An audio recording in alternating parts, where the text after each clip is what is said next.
감사합니다. 우리 오늘 주시는 하나님의 말씀 함께 봅니다. 디모데전서 5장 17절부터 25절까지의 말씀입니다. 디모데전서 5장 17절부터 25절까지의 말씀입니다. 다 찾으신 줄 알고 우리 한 절씩 교독합니다. 제가 먼저 17절 받들어 읽습니다. 잘 다스리는 장로들은 배나 존경할 자로 알되 말씀과 가르침에 수고하는 이에게는 더욱 그리할 것이니라. 성경에 일렀으되 곡식을 밟아 떠는 소의 입에 망을 씌우지 말라 하였고 또 이웃이 그 싹을 받는 것이 마땅하다 하였느니라. 장로에 대한 고발은 두세 증인이 없으면 받지 말 것이요 범죄한 자들은 모든 사람 앞에서 꾸짖어 나머지 사람들로 두려워하게 하라. 하나님과 그리스도 예수와 택하심을 받은 천사들 앞에서 내가 엄히 명하노니 너는 편견이 없이 이것들을 지켜 아무 일도 불공평하게 하지 말며 아무에게나 경솔히 안수하지 말고 다른 사람들의 죄에 간섭하지 말며 내 자신을 지켜 정결하게 하라. 이제부터는 물만 마시지 말고 내 위장과 자주나는 병을 위하여 포도주를 조금씩 쓰라.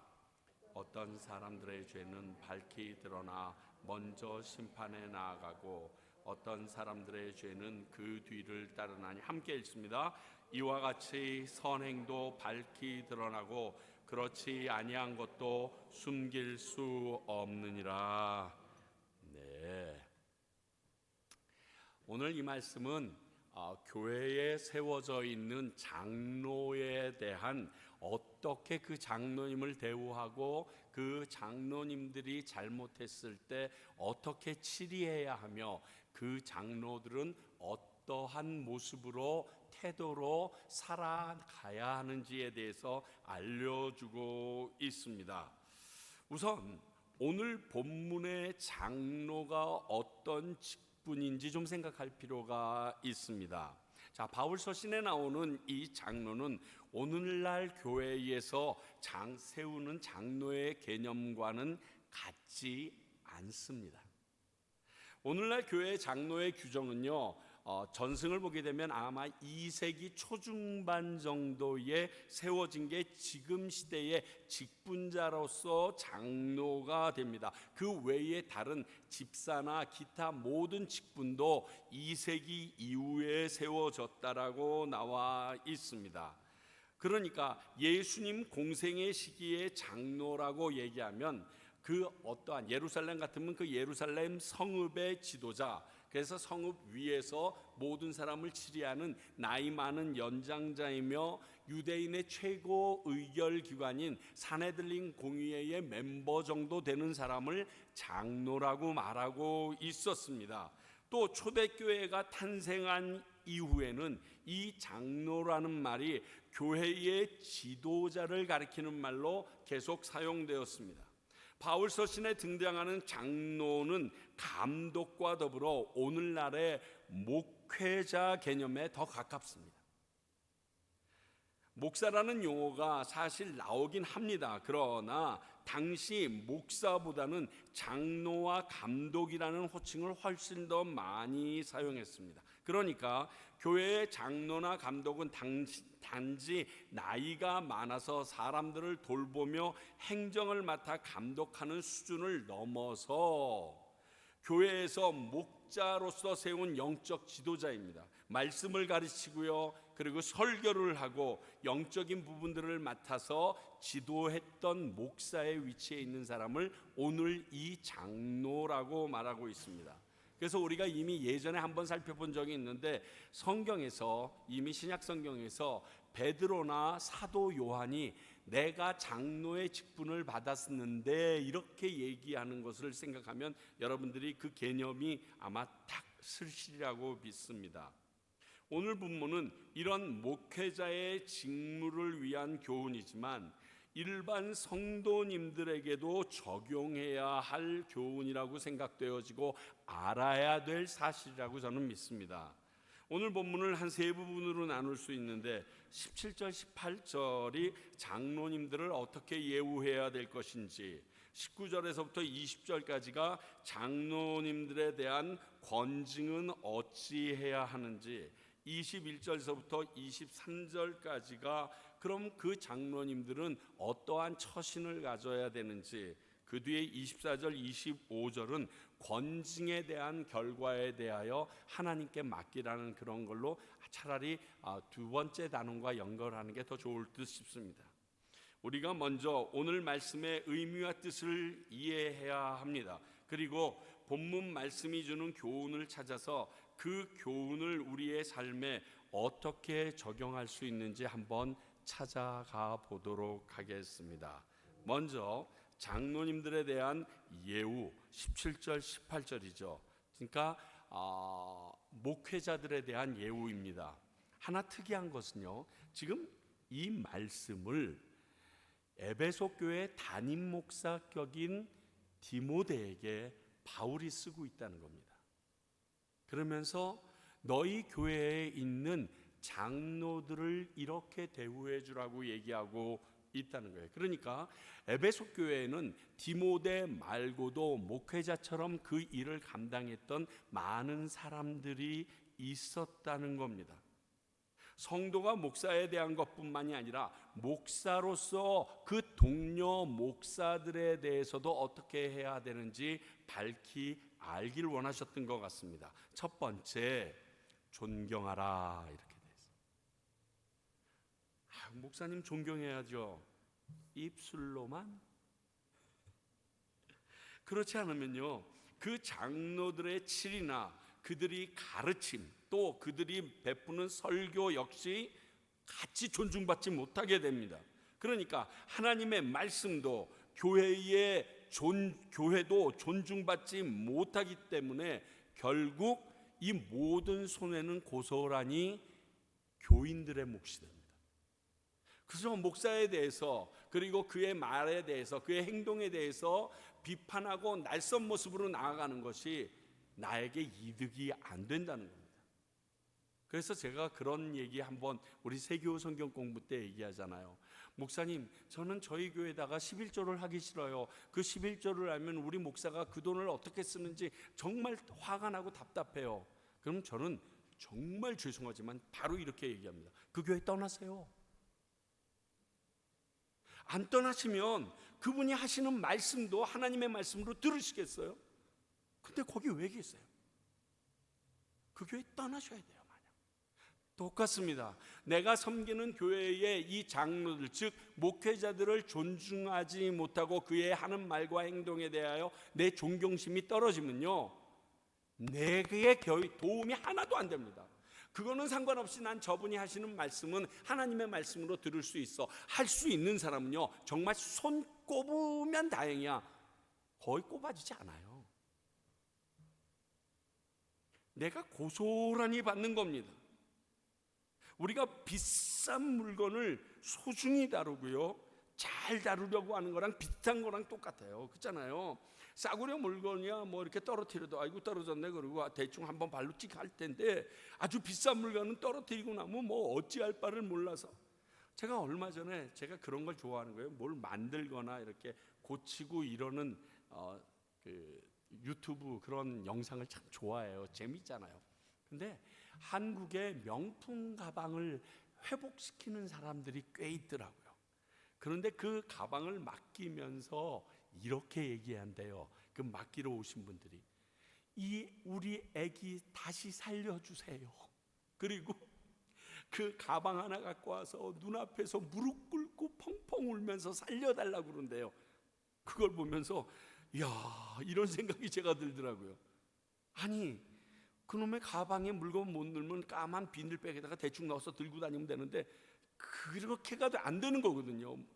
깜짝 놀랐어요. 뭐 자동차 한 대 값이더라고요, 가방이.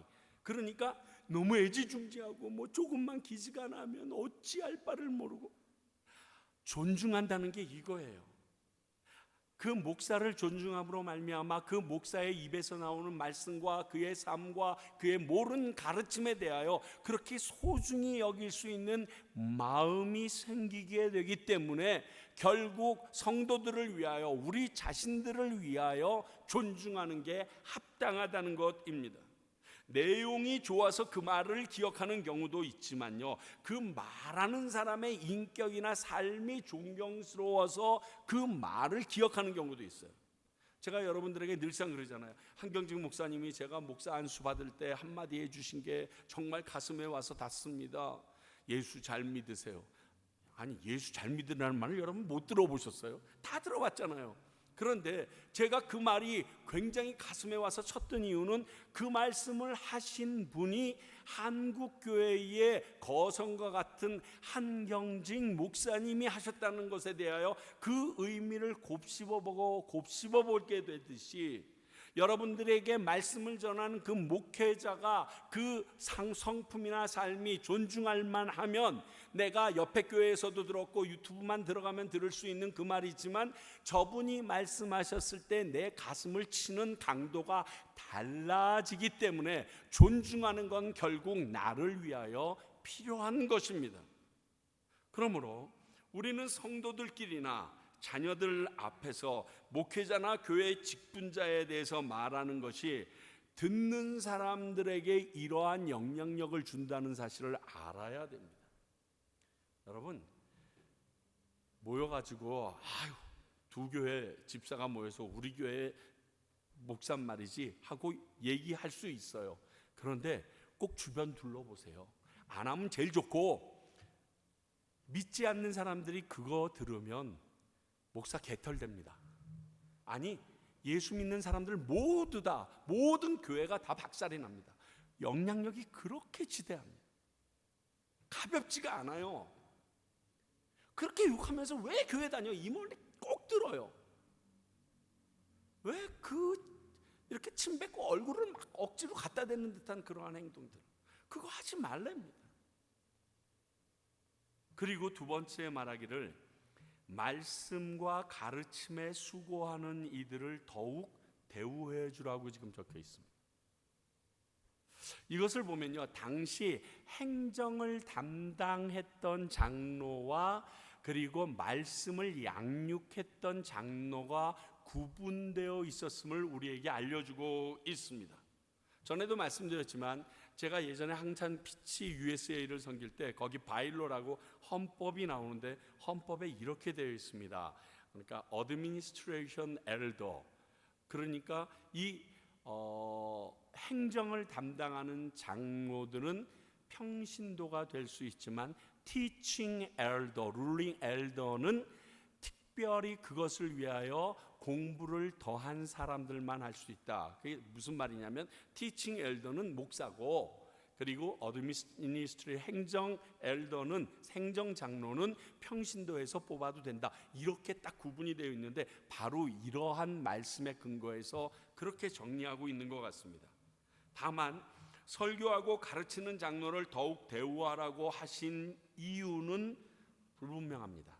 물론 칼빈 같은 사람들은 하나님의 말씀 선포가 예배에서 가장 중요하다고 얘기하니까 이 부분을 그거랑 껴맞출 수는 있는데, 성경에 어디를 찾아도 말씀을 전하는 사람이 교회에서 봉사하는 그 다른 목회자, 행정 목사보다 더 탁월하다, 이러한 의미는 없는 것 같습니다. 다만 보통 이런 장로들이 말씀 연구를 위해서 더 많이 공부하고 영적으로 준비되어져 있는 사람을 말씀 양육하는 장로로 세워야 한다는 사실 때문에, 그 이후에 이 말씀 양육하는 사람들은 더 많은 공부한 것과 그리고 그 신학 공부한 그 학위를 따지기 시작한 근거가 됐다는 것은 맞습니다.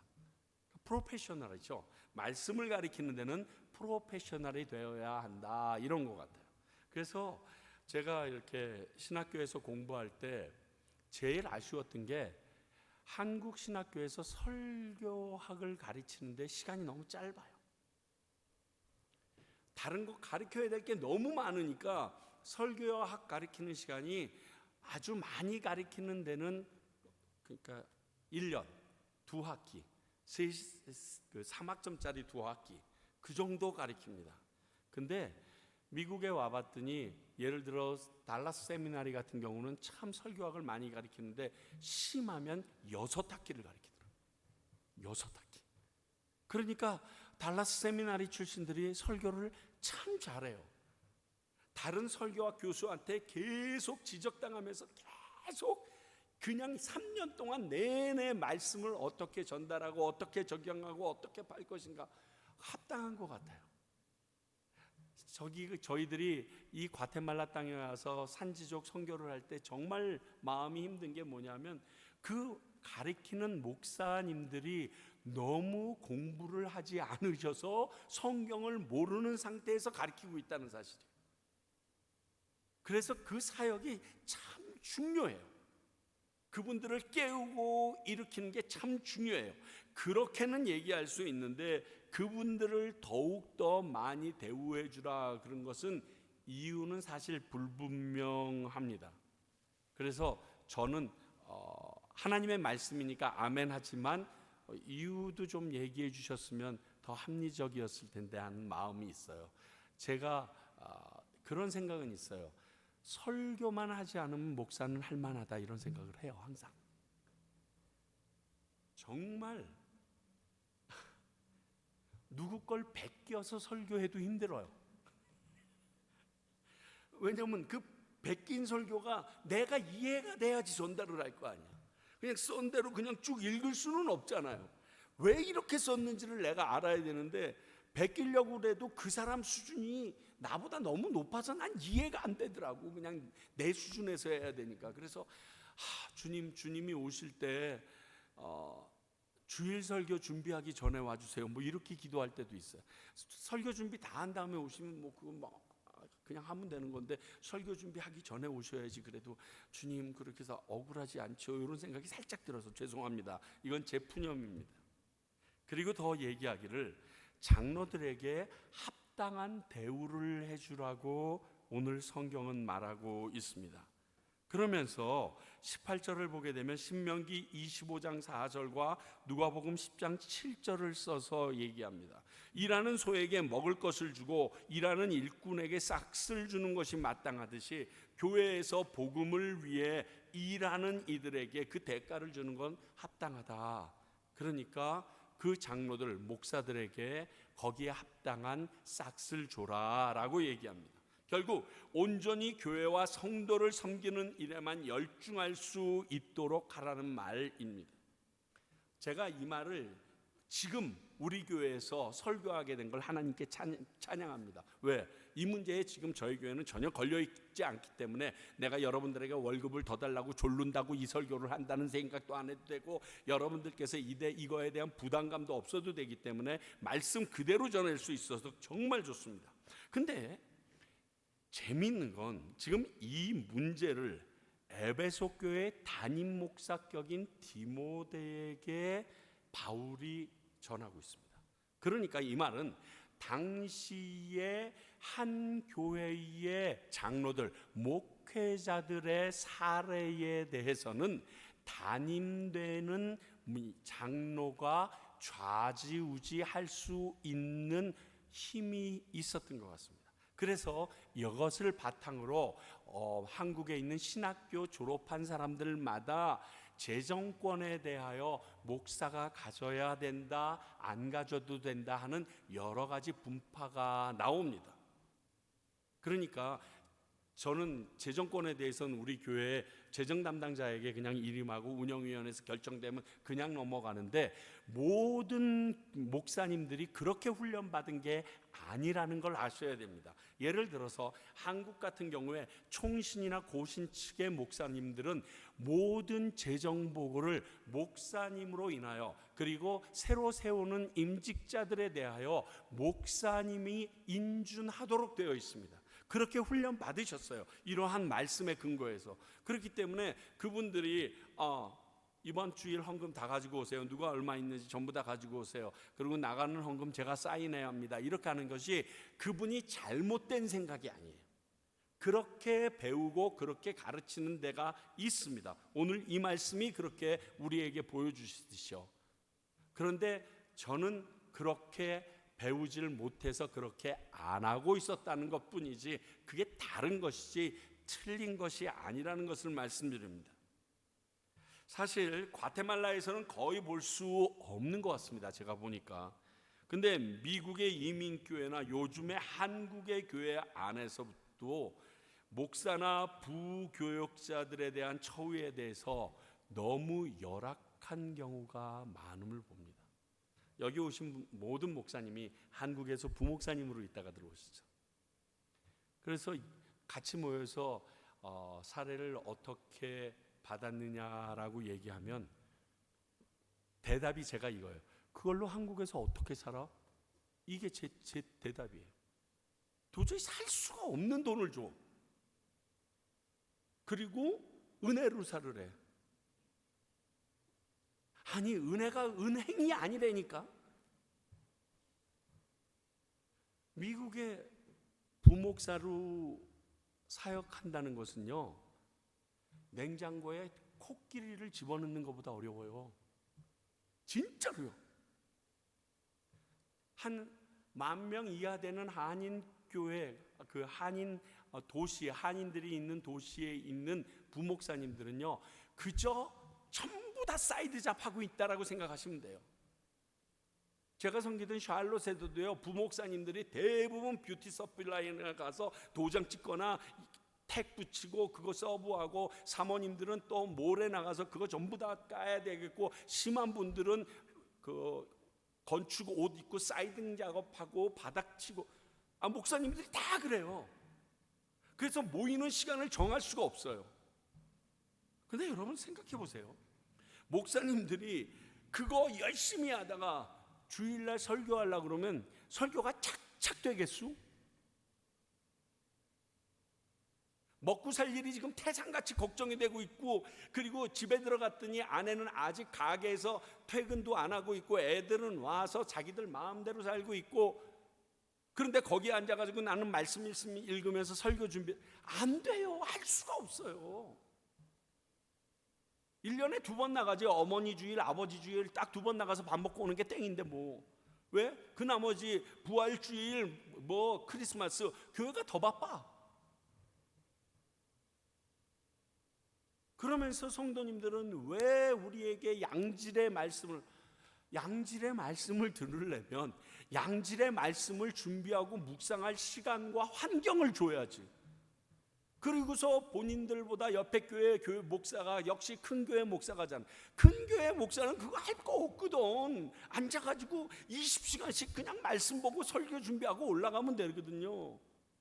먹는 것 때문에 고민이 되는 게 아니거든요. 그러니까 당연히 이렇게 말하는 것은 지극히 당연한데 너무 많은 교회들이 그렇게 안 해요. 그러는 것을 보면 이 과테말라에 있는 우리 부목사님들에 대한 처우도 괜찮은 편인 거예요. 말도 안 돼요, 여러분. 상상을 못 해요. 1,500불 가지고 애 셋 데리고 한 달을 살아라. 집값이 1,500불이야. 그럼 공기 먹고 사나? 애들 학비는? 옷은 어떡하고? 구질구질하게 우리 목사님 맨날 부딜 가서 옷, 아니면 거기 아니면 옷을 못 사는데 뭐 어떡하라는 거야? 그게 우리 교회는 없었으면 좋겠어요. 저는 개인적으로 바르지 못한 처사라고 봅니다. 왜냐하면 그분들이 그런 생활이 결국 성도들이나 교회에 고스란히 영향을 미치게 되기 때문에 그렇습니다. 저희 교회는 목회자가 풍요롭지는 못해도 부족해서 그렇게 생활할 정도로 사례를 주는 교회가 되지 않았으면 좋겠습니다. 미국에 있을 때도 담임 목회자로 있으면서 이 부분을 진짜 완전히 제가 이빨 꽉 깨물고 지켰어요. 사모님이 집에서 아이들과 목사님을 위하여 섬길 수 있고 기도할 수 있는 환경이 되어준다는 것이 얼마나 중요한지 몰라요. 진짜 몰라요.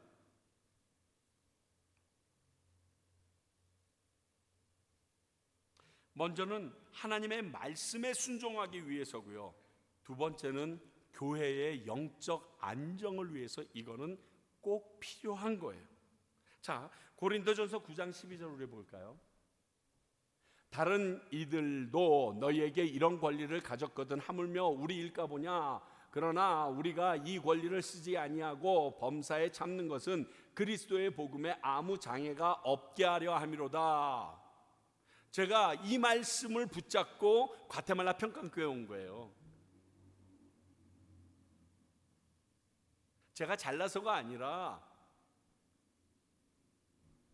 이 말은 바울이 바나바와 함께 텐트 메이커, 자기들이 텐트를 만들면서 사역을 다니는데 많은 사람들이 바울이 저렇게 텐트 메이커로 저렇게 나서는 것을 보면 저 사람은 사도권의 능력이 없는데 지금 복음을 전하고 있으니까 교인들이 주는 사례를 받는 것이 미안해서 자기가 지금 최선을 다하여 자기 힘으로 돈을 모아서 저렇게 생활하고 있다, 이런 얘기가 들리니까 사도권에 대하여 하나님이 말씀과 하나님의 음성 듣는 것에 대하여 그가 하지 못한다라고 얘기하니까 이것에 대해서 노하려고 9장 처음서부터 쭉 이런 얘기들을 합니다. 야, 내가 게바처럼, 즉 베드로처럼 아내와 함께 사역 다닐 그러한 내가 권위가 없냐? 내가 교회를 세웠으면 그들보다 훨씬 많이 세웠고, 그리고 그들이 받는 그 봉급받듯이 내가 봉급받는 게 왜 잘못이냐?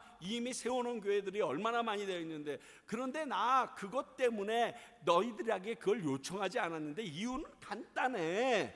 그리스도의 복음에 방해가 될까 봐. 좀 사역자가 돈에 매여서 저렇게 하는구나, 이 말들에서 복음이 희석될까 봐 일부러 나는 안 하는 거야. 근데 너희들은 이상하게 오해하고 있구나, 지금 이렇게 얘기하는 거예요. 그러므로 그 당시에도 그렇게 사역하고 거기에 합당한 사례 받는 것에 대하여 아무도 문제 삼지 않았어요. 이런 말까지 당시 직접 디모데에게 했을까 하는 아쉬움이 드는 이유는 이게 문제가 됐다는 거예요. 에베소 교회 디모데가 사례를 받는 거에도 문제가 된 것 같고, 디모데와 함께 동역하는 많은 사역자들도 이 문제로 어려움을 겪고 있었다는 뜻이에요. 그러니까 디모데에게 바울이 직접 얘기해 주죠. 그들에게 대우 제대로 해줘라. 그게 하나님이 말씀하신 것이다, 예수님께서 말씀하신 것이다 라고 알려주고 있는 거예요. 그래서요, 여러분, 사역하시는 분에게는 사역하시기에 합당한 환경을 만들어 주는 게 참 좋습니다. 예배 볼 때 더워 죽겠으면서 막 어찌할 바 모르면서 예배 드리는 것보다 쾌적한 환경에서 말씀과 예배에 집중할 수 있도록 만들려고 교회들을 아름답게 꾸미고 여러 가지 에어컨도 놓고 기타 등등을 하는 이유는요, 다른 이유가 아니에요. 여러분 와서 편안히 푹 코 골면서 자라고 하는 게 아니라 편안한 가운데서 하나님의 말씀만 묵상할 수, 집중할 수 있도록 환경을 만들어 드리려고 그러는 거예요. 똑같습니다. 그것이 필요하다는 겁니다. 두 번째, 19절서부터 20절까지를 통해서 장로님들이 잘못했을 때 권징하는, 치리하는 방법에 대해서 이야기합니다. 자, 이런 대우를 해주면 그 장로들이 잘못했을 때는 어떻게 치리해야 되는가? 첫 번째, 장로들의 잘못을 바르고 정확하게 확인해서 처벌해야 된다는 거예요. 최소한 세상의 법정보다 더 세밀하고 바르게 확인하고 다뤄야 된다는 거예요. 그냥 카더라 통신에서 듣고서 야, 우리 목사가 이랬대던데, 그러고서 그냥 갑자기 붙잡아 놓고서 몽댕이질 하지 말라는 거예요. 교회 영적 지도자가 죄에 대한 문제로 넘어지는 것은 그 지역에 있는 모든 교회와 복음 전도에 엄청나게 악영향을 끼칩니다. 제가 옛날에 섬겼던 그 샬롯에 어떤 목사님이 한 분이 계셨어요. 참 목회 잘하고 계셨는데 그 목사님께서 안타까웠던 게 뭐냐면, 한 번은 경찰에 걸려가지고, 미국은 경찰에 걸리면 그 웹사이트에 그냥 떠요. 그 카우니의 웹사이트에 이 사람 사진이 떡 뜨면서 무슨 죄로 이 사람이 걸렸다라고 잡혔는데, 뭐냐 하면 이분이 그 몰래 한잔 하시고 운전하다가 경찰한테 잡힌 거야. 그런데 한국 분이신데 얼굴이 이만하게 웹사이트에 떠서 음주운전해가지고 뜬 거예요. 전도가 안 돼. 그럴 수 있어요. 그러실 수 있는데 전도가 안 돼. 그 교회 하루아침에 제일 큰 교회 중에 하나였어요. 제가 갔을 때는 저희 교회보다 훨씬 더 큰 교회였어요. 박살 나와요. 그리고 믿지 않는 사람들이 친구들한테 얘기합니다. 야, 목사도 한잔하던데 너 뭐 한잔하는 게 뭐 죄라고 뭐 말을 못해요. 같이 골프실을 나가지 못하겠대요.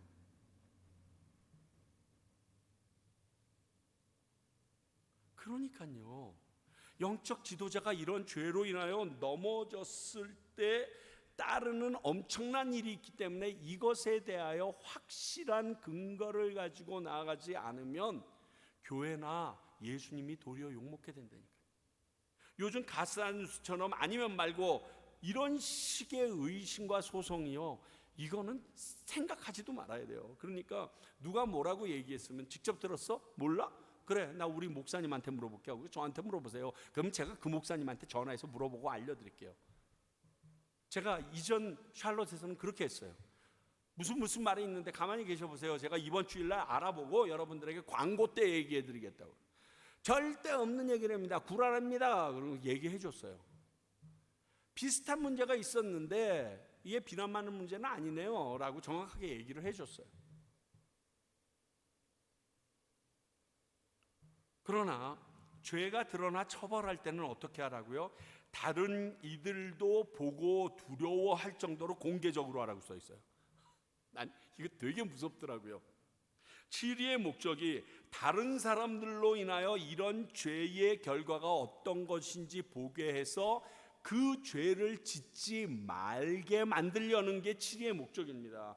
여러분, 자동차 벌금 내리는 게 너희들 잘못하면 이것이 이렇게 큰 잘못이다라고 알려주려고 하는 거지, 나라가 그 벌금 모아가지고 뭐 떼돈 벌어, 이게 아니에요.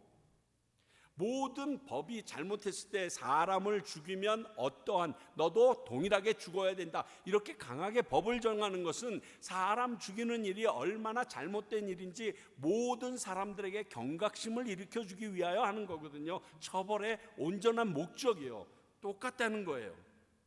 교회 역시 정확하고 하나님 앞에 정직함을 생명처럼 여기는 공동체라는 이미지를 갖추라는 겁니다. 그래서 우리는 이러한 죄에 대해서 용납하지 않습니다라고 공포할 수 있어야 된다는 거예요. 그래서 그 일을 어떻게 합니까? 초대교회에서는 하나님께서 직접 죽여버리잖아요. 아나니아 삽비라.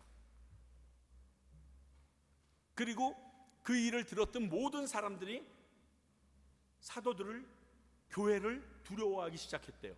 그러면서도 그 정결한 모임에 함께하고 싶어서 제사장의 무리가 예수 믿는 그 도에 따라왔다라고 성경은 기록하고 있어요. 이거예요, 이거. 그러나 이런 죄로 인해서 치리받은 장로들, 목회자들을 다시 세우는 일도 교회 공동체가 해야 할 책임임을 알고 계셔야 됩니다. 잘라버려.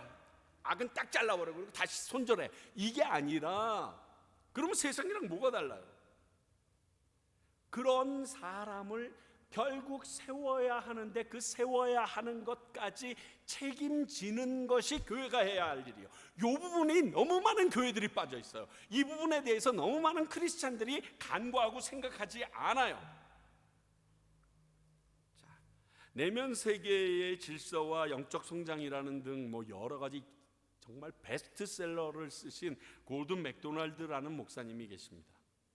이 고든 맥도날드 목사님은요, 미국 그레이스 채플에서 목회자로 있었는데 30년 전에 단상 위에 올라서 내가 간음을 했습니다라고 교인들에게 스스로 고백을 했습니다. 그 일로 교회에서 바로 사임하시게 됩니다. 근데 그분이 가지고 있는 재능이나 그 아름다운 모습들이 안타까워서 주변에 있던 진짜 미국에 명망 있는 수많은 목사님들이 그 목사님을 직접 상담해드리고 그 목사님의 치료비를 대고 성적 치료비를 다 대고, 그리고 그 사람이 다시금 일어날 수 있도록 3년 동안 옆에서 돌아봅니다. 그리고 3년 뒤에 다시 그레이스 채플에서 우리 교회 담임 목사님으로 다시 와주세요 해서 그 죄의 고백과 치료와 회개의 과정 3년을 거치고 나서 그 교회 담임 목사가 돼서 40년 동안 목회를 끝냅니다. 한국에는 절대로 없을 일이에요.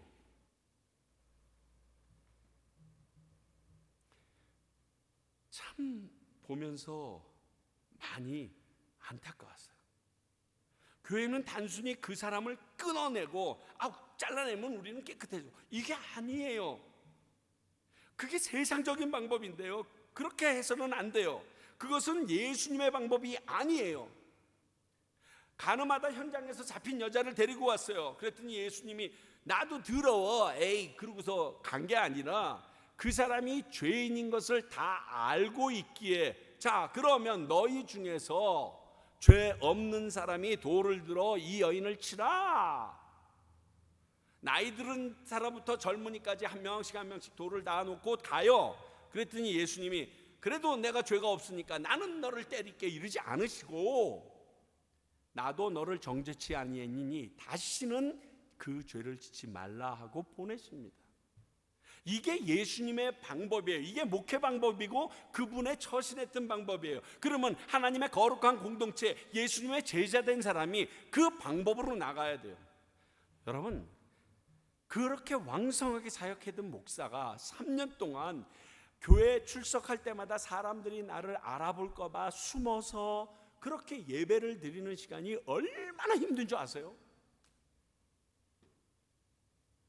상상을 초월합니다.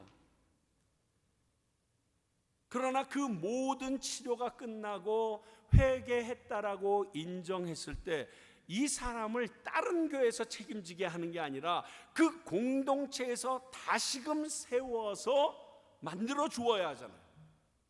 결국 루윈스키인가 클린턴이 그 부적절한 관계를 맺었을 때 미국 정부에서 그 클린턴의 성상당자로 선택한 게 고든 맥도날드 목사님이에요. 그래서 한 주일에 3시간씩 몇 개월을 계속 만나서 상담해 줬다는 거예요.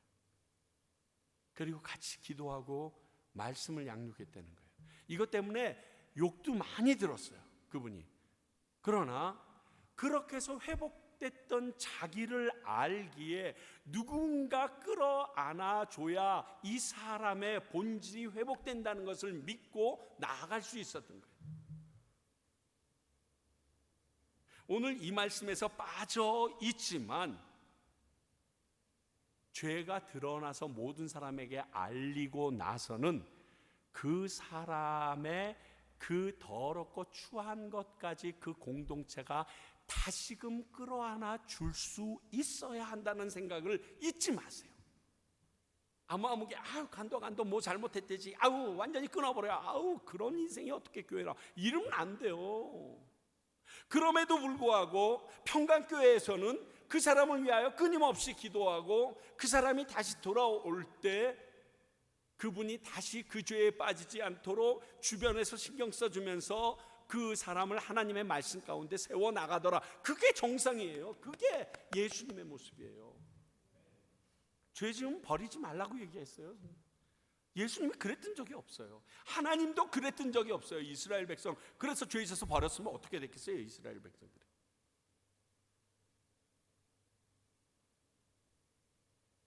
그리고서 24절 25절을 보면 이해가 돼요. 하나님께서는요, 죄와 선행 반드시 드러내신다는 사실을 말하고 있습니다. 사람이 아무리 잘한다고 해도 실수할 수밖에 없어요. 저 사람이 잘못하지 않았는데 잘못했다고 얘기할 수도 있고요. 그리고 잘못했는데 잘못 안 한 것처럼 우리가 싹 뒤집어 줄 수도 있어요. 시간 문제이지 반드시 드러난다는 사실을 믿고 최선을 다해 정직하게 치리하면 되는 거예요. 그렇습니다. 우리 사람들은 속일 수 있을지 몰라도 하나님은 안 속잖아요. 그리고 대부분이 이런 일들을요, 하나님은 드러내시더라고요. B라는 장소에 와서는 안 드러내서 잘 살 수 있을지 모르지만 A라는 장소에서, 그 사건을 저지른 장소에서는 견디지 못하도록 해서 떠나게 하시거든요. 우리가 믿고 신뢰할 분은 하나님이심을 잊지 마십시오. 우리가 바라는 세상은요, 이 땅이 전부가 아니고 영원한 천국에 있음도 기억하십시오. 여기서 안 걸려도요, 천국 문 앞에서 바로 걸려요. 바로 박살나요. 바로 박살. 장발장 봐요. 아무리 착하게 열심히 살려고 해도 옛날에 그 문제가 끝까지 걸고 닿잖아요. 아름다운 미담도 악한 죄도 하나님은 이 땅을 살고 있는 우리들을 위해서 다 드러내신다는 겁니다. 다만 시간이 그분의 것일 뿐이에요.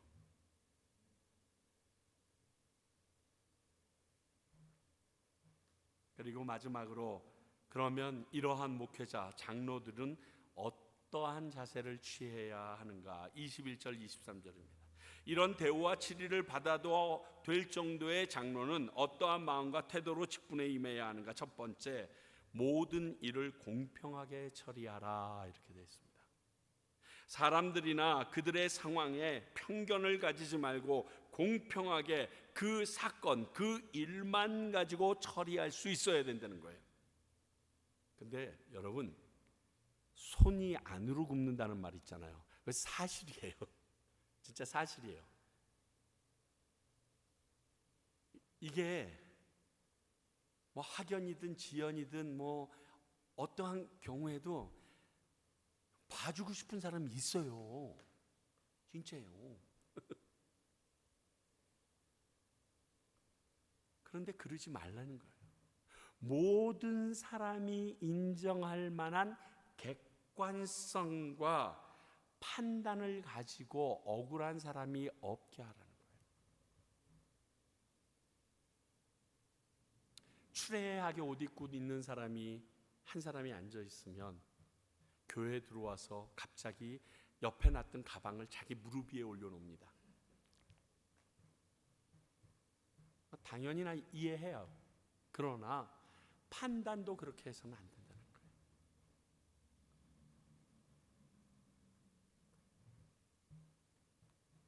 정말 이 부분에 대해서는 우리가 이빨을 깨물고 혀를 깨물고 노력을 해도 쉽지 않습니다. 특히 요즘과 같이 그 스펙이나 그 모든 외모, 그리고 그 사람이 입은 옷과 그 사람이 탄 차, 그 사람의 직장, 이 모든 것이 그 사람을 대변하는 요즘과 같은 시대에서는요, 정말 어려워요. 예전에도 저희 어렸을 때도 그랬어요. 제가 아는 분도 진짜 얘 일진이거든. 근데 공부를 제일 잘해. 그러니까 선생님이 이제 애들 다 나와. 이 자식들이 어디서 난리들을 치고 쫙 나왔는데 걔가 나와. 야, 넌 들어가고. 공부 잘하는 놈. 공부 잘하는 놈이 죄를 안 짓나요?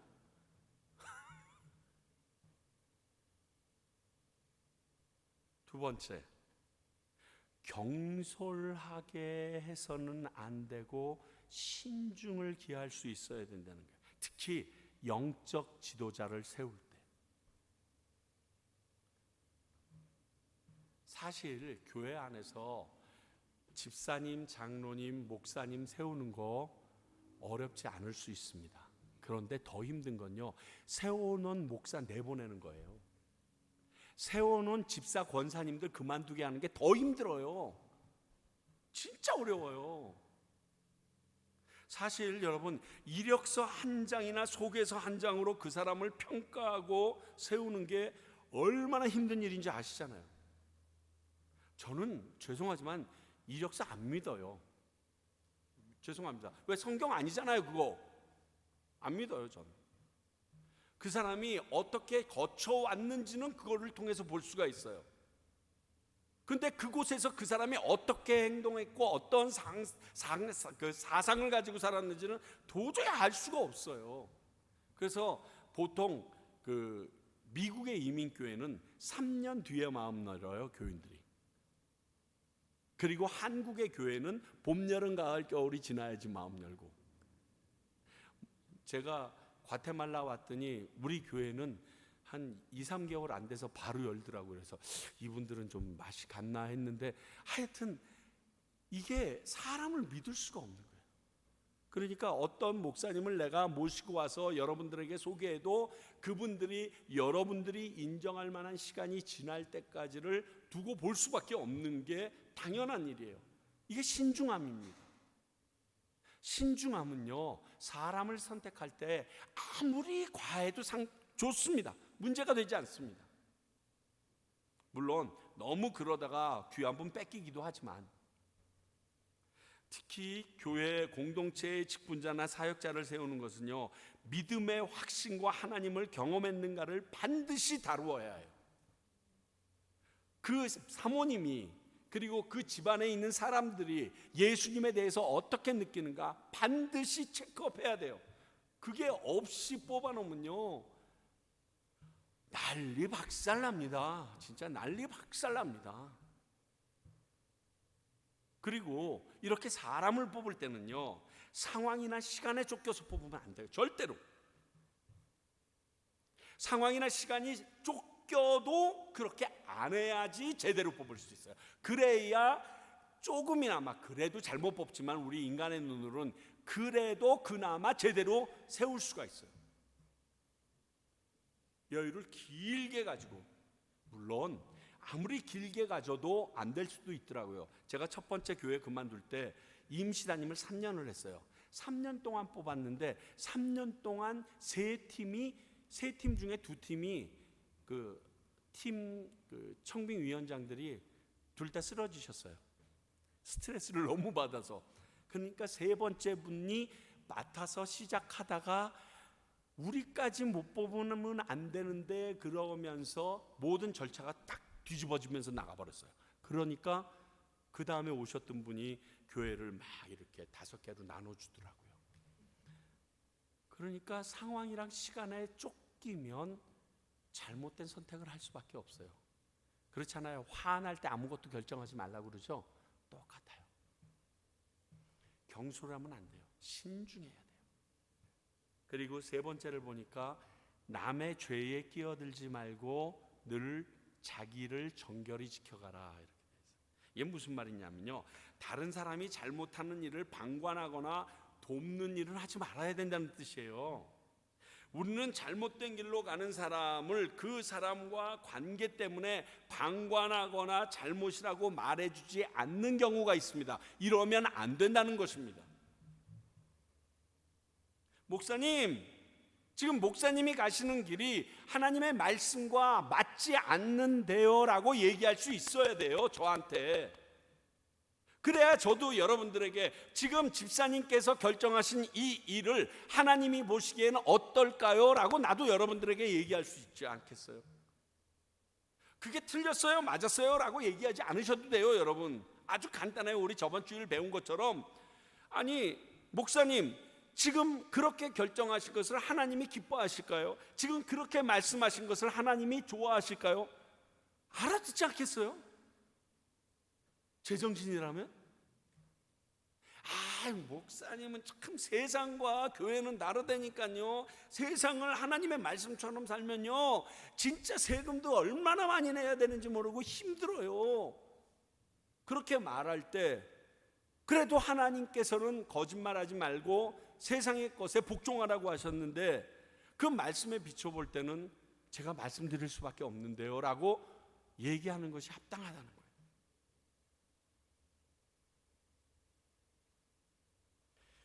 교회에 안 나오면 안 나오라고 하고요, 잘못된 생각이나 말을 할 때 하나님이 그 일을, 그 생각을 좋아하시겠냐고 반문할 수 있어야 합니다.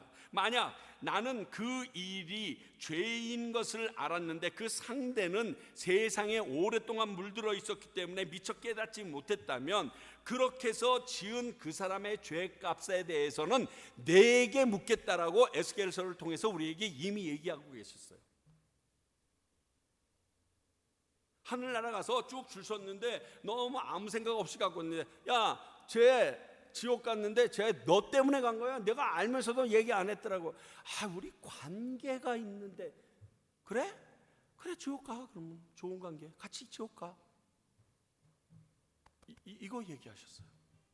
농담 아니에요. 성경에 써 있는 걸 지금 제가 쉽게 풀어드린 거예요.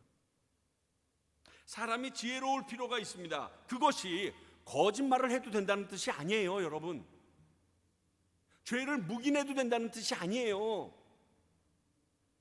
또 이런 다른 사람들의 죄를 보면서 나 자신을 돌아볼 수 있으면 더더욱 좋겠어요.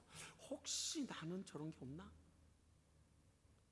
분명 나에게도 이런 잘못이 있을 수 있기에 죄에 대해서는요, 우리는 항상 긴장하고 있어야 되고요, 성경에서 말씀하신 것처럼 피 흘리기까지 싸워야 되는 게 죄예요.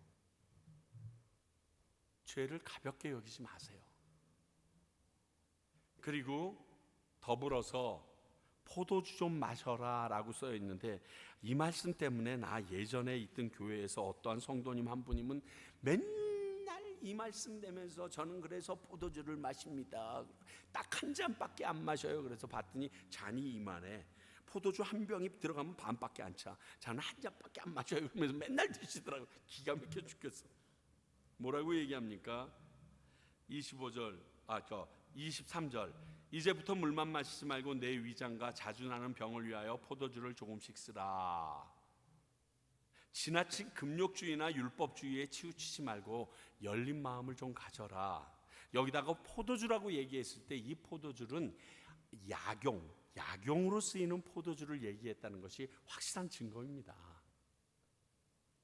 그러니까 이 디모데 입장에서는 포도주를 마시는 것이 죄악시 여겨져서 본인이 지금 위장병으로 고생하고 있는데, 이게 포도주를 통하여 치유받을 수 있는데 그 포도주라는 매개체가 금욕생활하고 목회자에게 맞지 않는다고 생각해서 자기는 아파 죽어가면서 그냥 고집하고 있는 거예요. 그러지 말라는 거예요. 어떤 교회, 강남에 있는 어떠한 큰 교회에 부목사님이 쫓겨났다고 연락을 받았어요. 그래서 교회를 소개시켜달라고 해서, 야, 너 같은 애를 왜 쫓겨나? 그랬더니 이 부목사님이 아이들이 너무 자주 아프고 아플 때마다 병원 간다고 쫓겨난 거예요. 기도하면 날 텐데 병원 갔다고. 하도 기가 막혀가지고 그 담임 목사 병원 가나 안 가나, 나중에 암 수술한다고 몇 년 동안 병원에서 있더라고요. 그냥 아우,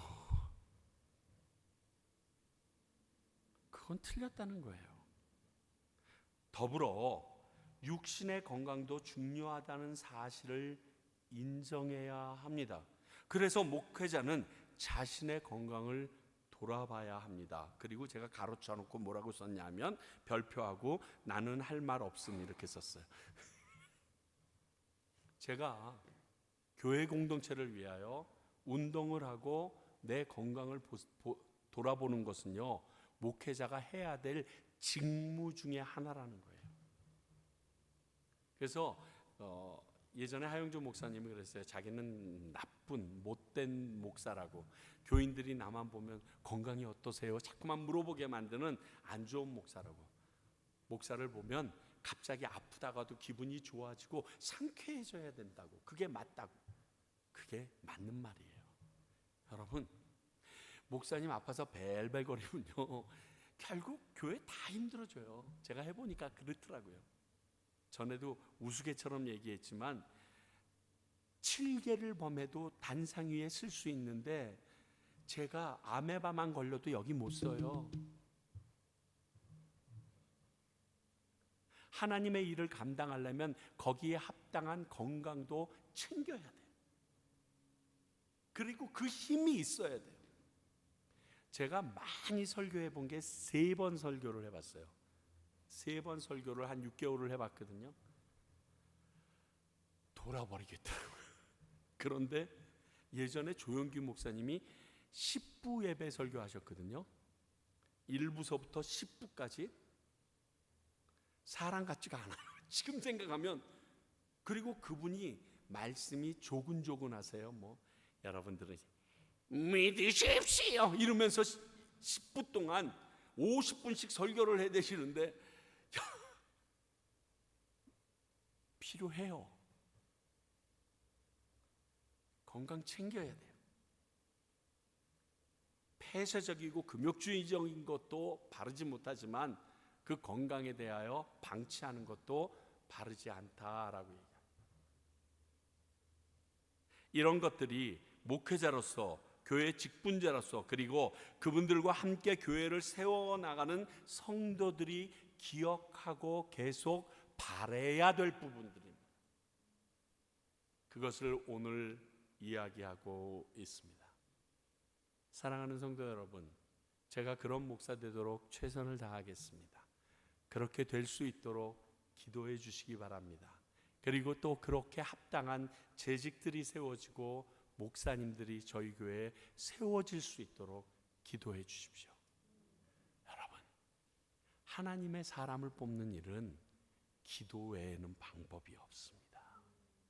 정말로 얼마나 기도했느냐의 결과가 그 세워지는 리더십의 모습이에요. 그리 함께 동참해 주시기 바랍니다. 기도하겠습니다. 하나님 아버지, 오늘 바울을 통하여 디모데에게 세워질 장로들 그리고 목회자들에 대한 모습을 알려주셨습니다.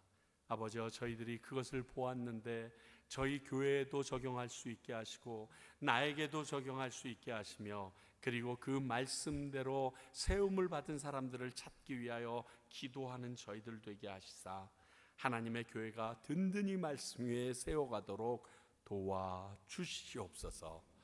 지금은 우리 주 예수 그리스도의 은혜와 하나님의 크신 사랑과 성령님의 말씀하시고 깨닫게 하시니 오늘 이 말씀을 통하여 하나님의 교회를 세우고 그리고 영적 리더십들을 세우며 나아가기로 결단하는 주님의 귀한 백성들과 그러한 모습으로 하나님의 뜻 위에 바로 세워지기 원하는 평강교회와 또 그러한 사람들을 처소마다 세우기 위하여 지금도 복음을 전하고 있는 선교사님들을 위해 이제로부터 영원히 함께 하시기를 간절히 축원하옵나이다.